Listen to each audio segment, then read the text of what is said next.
What if I told you that most new homeschool moms unknowingly make these 9 mistakes that can turn their first year into a stressful struggle?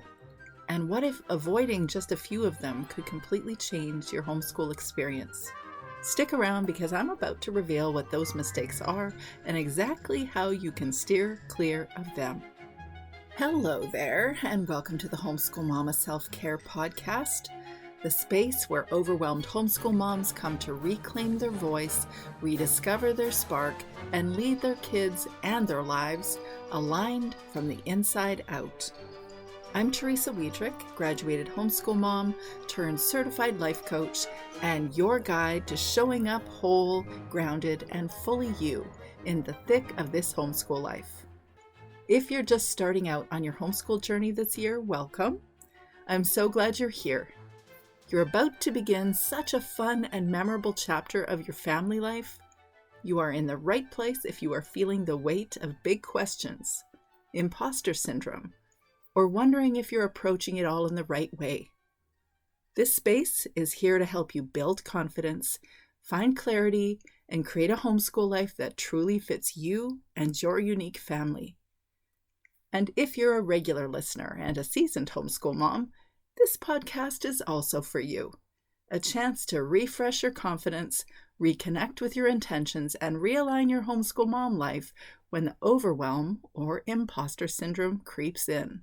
Around here, we talk about the real stuff, the overwhelm, the guilt, the beautiful moments, and the growth breakthroughs, and how to nurture you while you nurture your kids so your homeschool feels aligned from the inside out.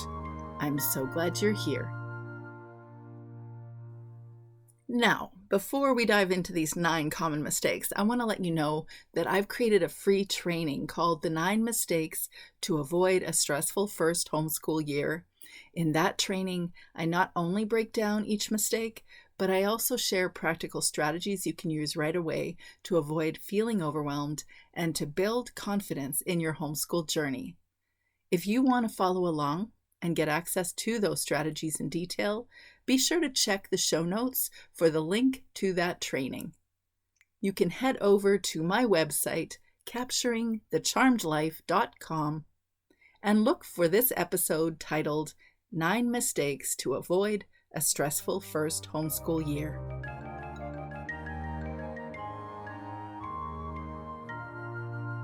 I want you to know that less than 2 decades ago, my first homeschool year, I did every single one of these. So all of this is from lived experience. But now that my 4 kids are nearly all grown, I'm no longer home educating, but I'm serving as a certified life coach for homeschool moms. I get to watch other homeschool moms be challenged by these mistakes too. Gratefully, I can help them through it. Okay, so let's dive into the 9 common mistakes. The first one, trying to do it perfectly. It is so easy to fall into the trap of perfectionism. We want the perfect curriculum, the perfect schedule, the perfect homeschool environment. We want all the right things because at the very least, we need to do as well as what the school would do, right? We didn't do this homeschool thing so that we would do a mediocre job that wouldn't serve our kids' education. No, we did this because we want to serve our kids. We want them to have a feast of activities and ideas set before them. We want them to follow the rabbit trails, develop their passions. We want them to live purposeful lives when they're 8 and they're 12 and they're 16 and even on into adulthood. So we got to do this right. But perfectionism often comes from that deep, not good enough story inside of us. Do you know your not good enough story? The one that tells you you're okay, except that, or you would be fine, but if you only didn't do such and such. The truth is, your homeschool doesn't have to look perfect. It won't. But whether it looks perfect or it doesn't, whether it feels perfect or it isn't, this is not a reflection of you and whether you are good enough. Your worth is not found in your homeschool or your homeschool story. Your goal is to make your homeschool work for your family. So give yourself permission to let go of unrealistic expectations. This conversation point about letting go of the not good enough story can often lead to all sorts of troubles inside our lives. The way we interact with others, the way that we expect things from ourselves and others. If this is a specific challenge for you, you're welcome to join me in the Aligned Homeschool Reset conversation that you and I can have. It's a 30-minute conversation where you can get clear on what's really going on in your homeschool mom life. I can help you chart a plan. I call it an action plan, to get clear on what the next steps are to overcome your not good enough story. Okay, so second common mistake is this: not building a support network. So the thing about homeschooling, when we hear a conversation point about socialization, we recoil. Can I hear an amen? Or is that just me? I don't think it is. My instinct when I hear someone discuss the concept of socialization with the kids, I'm like, sigh, this again. However, I do recognize that some people just have not had their questions answered in this area. And so, if that happens to be you, I'm going to have an episode in the next few weeks about socialization and why the value of homeschool mom or homeschool parent socialization is more beneficial than school socialization. And true confession, before I began homeschooling, before I even considered it, I thought to myself, I can't do that. I want to be normal. I don't want my kids to be weird. I don't want to be perceived as weird. And I don't wear jean jumpers. So I too had to overcome those challenges of socialization for the kids. However, I'm not concerned about socialization for homeschool kids. I think that this challenge can be a challenge for us, the homeschool mom. I know because I hear it from you that homeschooling can feel lonely. Also, I know it because I experienced it myself. When we first began homeschooling officially, we moved into a new community. I didn't know anybody. But then to top it off, we started traveling for 7 years. And so I really didn't know people as we were traveling. Now, I had amazing experiences, and I'm not complaining, but I didn't get proactive and develop a support network as well as I could have. Homeschooling felt lonely. So whether it is online communities like my virtual Confident Homeschool Mom Collective, or you put a note on a Facebook page and you say, hey, is anybody around the such and such an area and would they like to meet at the park? Or, of course, coaching support often acts like a support network. Many moms have told me that they really appreciate having someone because their world is a little isolated and they don't feel connected or supported by family. A common mistake for first-year homeschool parents and really homeschool parents all the way through is to not build a support network. The third common mistake, this might be the biggest mistake, is to ignore yourself, your own needs. Ignore that you too are a human in your homeschool life. You are the nurturer, but you also need nurturing. You are taking care of all of the people's needs, their educational needs, their nutrition needs, their driving needs.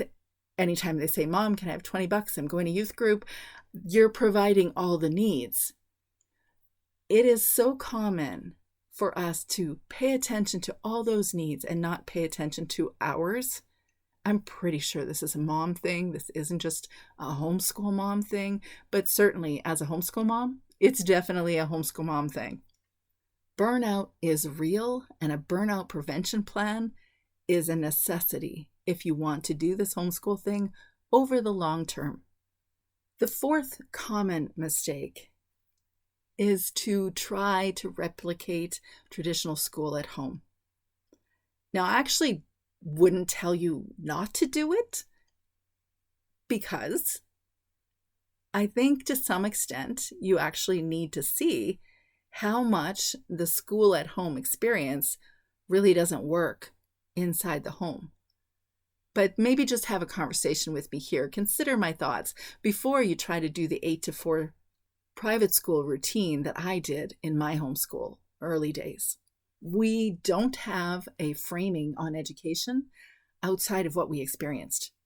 And even if we're second generation homeschool moms, we still are surrounded with the concept of education that is interpreted in a very specific way in our culture.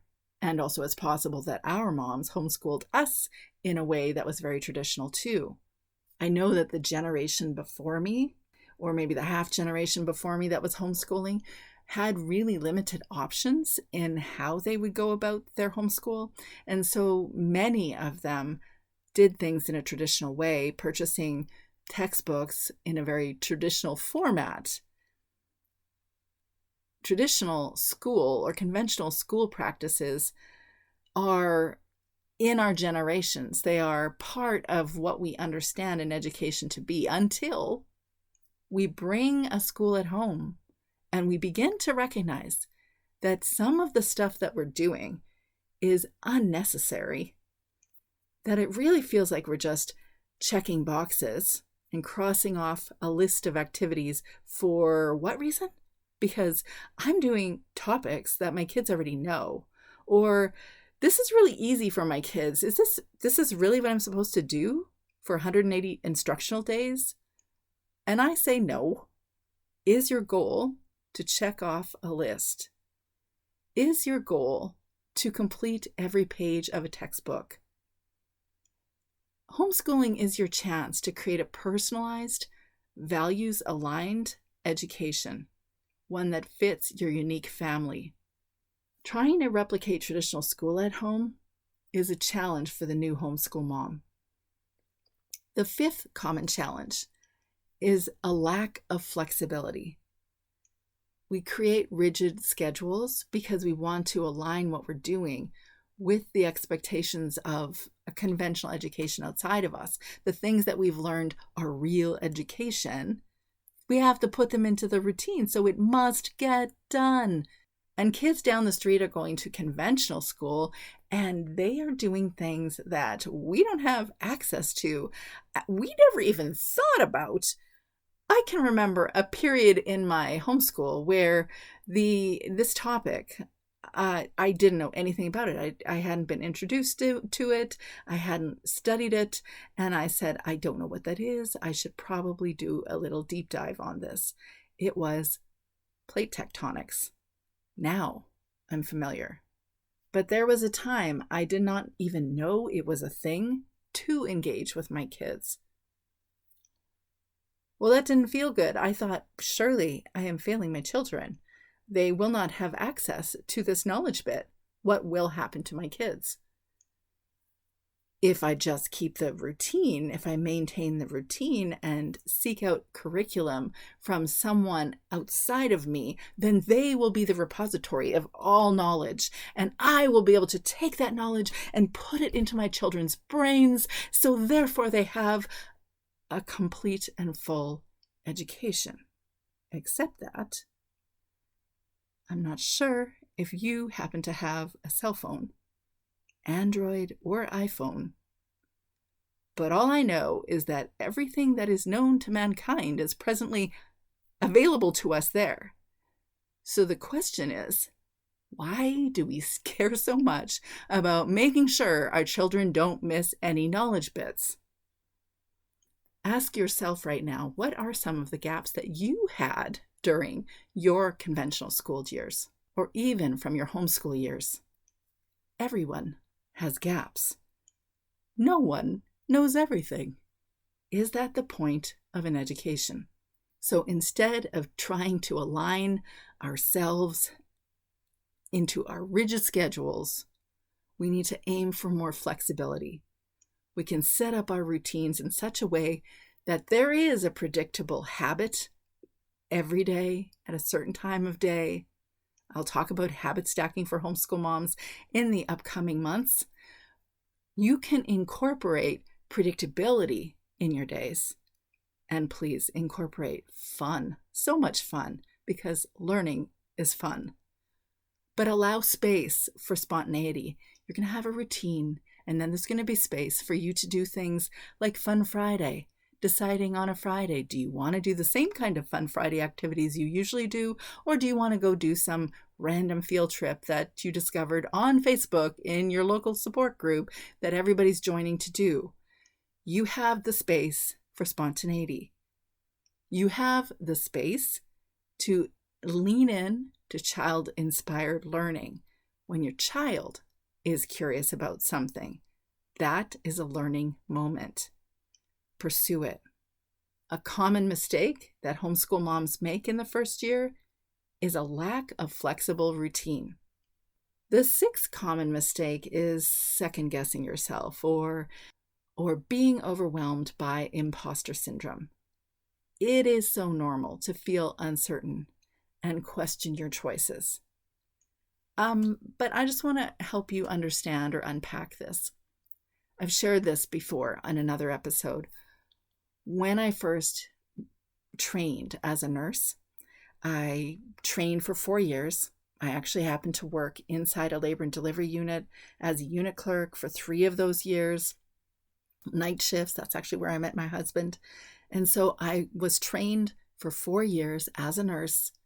And I remember practicing old CNATS exams in that day, way back when. The expectation for national licensure was through the Canadian National Assessment Testing. I think I've got that right. Anyways, CNATS. And so I was in Alberta at the time. I was graduated, and then I got married. And then I was studying for the next few months, and then I moved to Ontario. And when I was in Ontario, I spent a lot of time studying, and I remember being really afraid that I somehow would not pass the CNATS exam, even though I did really well in nursing school. And I studied and studied and studied. I passed the exam, relieved. I am a registered nurse. I have done this. I have become a registered nurse. I've got my bachelor in science. I've had oodles of practicums. I've watched other women deliver babies. I did not truly participate in delivering the babies, but I was alongside them in that role. I was helping all manner of patients on all sorts of units around Edmonton, Alberta, in hospitals around Edmonton, Alberta. And I was now ready to take on my own patients on a maternity unit at Kingston General Hospital. I'll tell you, when they said, hey, meet at 7 o'clock for rounds, I had my navy blue scrubs on. So proud of them. We finally were able to wear scrubs that weren't white. I was wearing my navy blue scrubs. I had my navy blue stethoscope wrapped around my neck. I was just so pleased with what I was wearing. I had the credentials. I knew when to meet. I signed in. I went to the right space. And I remember when the head nurse was sharing with me what it was that I needed to, or the people that I needed to take care of and what was going on with them, the babies they just had, I was terrified. Are you seriously going to let me take care of these people? No, I did not say that out loud. But in my head, panic! Are you kidding me? I'm supposed to be doing this. I am not equipped to this task. Yeah, actually, I am. Officially, the Canadian National Licensor had said, in fact, I was, but I didn't feel like I was. Over the course of that year, I worked in a perinatal float pool. So I was working in labor and delivery, or the antepartum. I was working in maternity. I was working in gynae and pediatrics, and I loved all my experiences. They also gave me a month in a med-surg unit.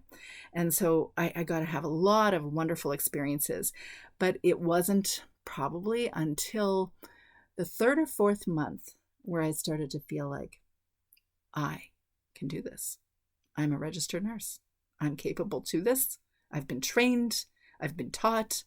I've got a tiny bit of experience underneath my belt. I can do this.